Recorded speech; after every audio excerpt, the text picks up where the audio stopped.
What if your blood could literally buy you a Porsche? Hey there, future blood money millionaire. Stay till the end. I'll show you the fastest legal way to bleed your way to a Porsche. A base Porsche 911, $115,000. That's not couch cushion money, that's sell a kidney money. Wait, that's illegal. Blood donation pays about $50 per pint. You can donate every 56 days. That's 6 times a year. At $50 per donation, 6 times a year, you'd need 383 years to buy that Porsche. By then, you'd have donated 2,300 pints.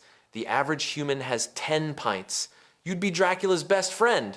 But wait, plasma donation is the real moneymaker.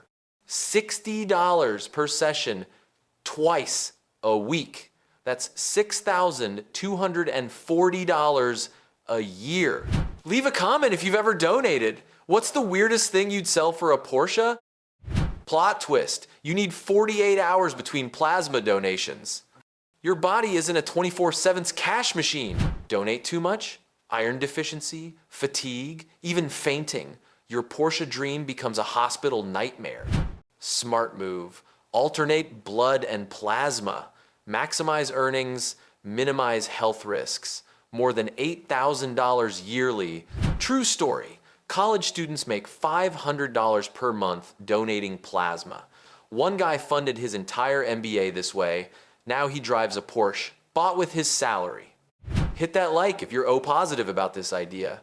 Your support keeps my blood pumping. Reality check.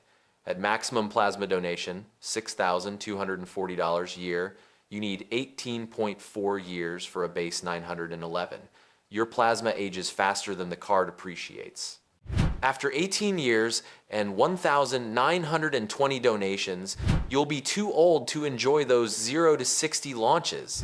Real solution? Invest that plasma money, $500 per month in S&P, $500 for 10 years at 10% return equals $102,000. Add a side hustle. Boom, Porsche time. Bottom line, 2,300 blood donations or 1,920 plasma donations, or invest smart for 10 years. Your veins, your choice.